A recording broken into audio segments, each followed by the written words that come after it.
Hello everyone, I hope all are feeling well. और इस video में हम लोग दी बॉन्ड समरी को हिंदी में देखेंगे जो क्लास 9th की है। लेखक को अचानक शिशु वृक्ष प्राप्त करना है। प्यार का बंधन एक सुस्त चाल वाले पालतू वृक्ष के बच्चे और लेखक की पत्नी के बीच प्यार और मित्रता की कहानी है। अकस्मात ही उसे अपनी पत्नी के लिए वृक्ष का एक बच्चा मिल गया। 2 साल पहले वो मैसूर के समीप गन्ने के खेत में गुजर रहे थे। लोग अपनी खेतों से जंगली सुअरों को भगा रहे थे। कुछ एक को गोली द्वारा मार दिया गया, बाकी बचकर निकल गए। अचानक एक सुस्त चाल वाली रेशनी खेतों से बाहर निकली और गर्म धूप में हाँफ रही थी। वास्तविक घटना, लेखक उसके ऊपर गोली नहीं चलाना चाहता था। उसके साथी ने मौके पर ही रेशनी को गोली मार दी। वह गिरे हुए जानवर के पास आए। उन्होंने एक रीछ के बच्चे को अपनी माँ की कमर पर चढ़े हुए देखा। रीछ का छोटा बच्चा अपनी माँ के मृत शरीर के चारों ओर दौड़ा। वो दयनीय रूप से चीखें मार रहा था। फिर वो गन्ने के एक खेत में घुस गया। लेखक को अपनी पत्नी को उपहार, आखिरकार लेखक उसे पकड़ने में सफल हुआ। छोटी से रिक्स ने स्वयं को छुड़ाने के लिए संघर्ष किया। उसने लेखक को अपने मुड़े हुए लंबे पंजों से खींचने और खरोचने का प्रयास किया। उन्होंने उसे बोरे में डाला। वे उसे बेंगलोर ले आए। लेखक ने इस छोटे से प्राणी को अपनी पत्नी को भेंट कर दिया। वो वास्तव में प्रसन्न हो गए। यह रिक्स का नर शावक था। इसने इसका नाम ब्रोनो रख दिया। शिशु वृक्ष का पालन पोषण लेखक की पत्नी ने वृक्ष के शावक की देखभाल अपने बच्चे की तरह से की। ब्रूनो शीघ्र ही बोतल से दूध पीने लग गया। वो बहुत सी चीज़ें खाने और पीने लग गया। वह दलिया, सब्जियां, फल, गिरिया, मांस, चावल आदि अंडे खाता था। वो चाय, दूध, कॉफ़ी और बियर और शराब भी पी जाता था। शिशु वृक्ष कैसे समय व्यतीत करते हैं। उनके पास 2 अल्सेशियन नस्ल के कुत्ते थे। वृक्ष का बच्चा कुत्ते के और सभी बच्चों के साथ मित्रतापूर्ण व्यवहार करने लगा। वह मुक्त होकर आनंद लेता। वह अपना समय खेलने और दौड़कर रसोई में आने में बिताता। वह उनके बिस्तरों पर भी सो जाता।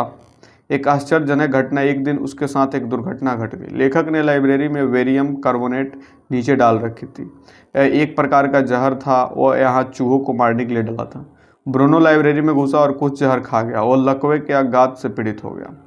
लेखक उसने धीरे से अपने को लेखक की पत्नी की ओर घसीटा। वह तेजी से कमजोर हो रहा था। वो उल्टा कर रहा था और भारी भारी सांस ले रहा था। पशुओं के डॉक्टर के पास ले जाया गया। उन्हें पशुओं के डॉक्टर के पास ले जाया गया। उसे 10 डिग्री सेल्सियस बिसहर का टीका लगाया गया। उसकी अवस्था में कोई परिवर्तन नहीं हुआ। दोबारा 10 सीसी का टीका लगाया गया। ब्रूनो उठ गया और उसने अच्छी तरह खाना खाया।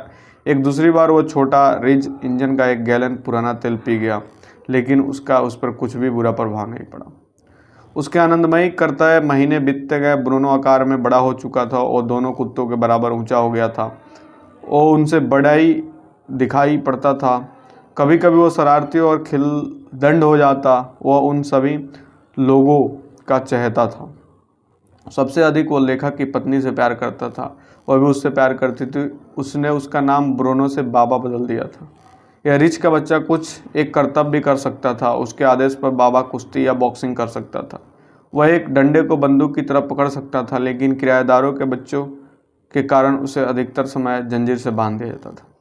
ब्रूनो का मैसूर के चिड़ियाघर में जाना, लेखक उसे लड़के और मित्रों के उनकी पत्नी को सलाह दी कि बाबा को मैसूर चिड़ियाघर में भेज दिया जाए।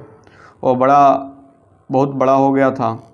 उसे घर पर नहीं रखा जा सकता। अंत में वो मान गई। चिड़ियाघर के प्रबंधकों को एक पत्र लिखा गया। चिड़ियाघर ने मैसूर से लॉरी में एक पिंजरा भेज दिया। बाबा को पैक करके भेज दिया गया। घर पर ब्रूनो की याद, परंतु उन सभी को ब्रूनो की कमी बहुत खलती थी। उसकी पत्नी रोई और उसे सांत्वना दे सकता था। कुछ दिन के लिए कुछ भी नहीं खाती थी। उसने चिड़ियाघर के प्रबंधक को अनेक पत्र लिखे। वहाँ पर बाबा की सांत्वनाहीन था। उसने भी खाना बंद कर दिया। वह ठीक था, लेकिन दुबला और उदास दिखाई पड़ता था।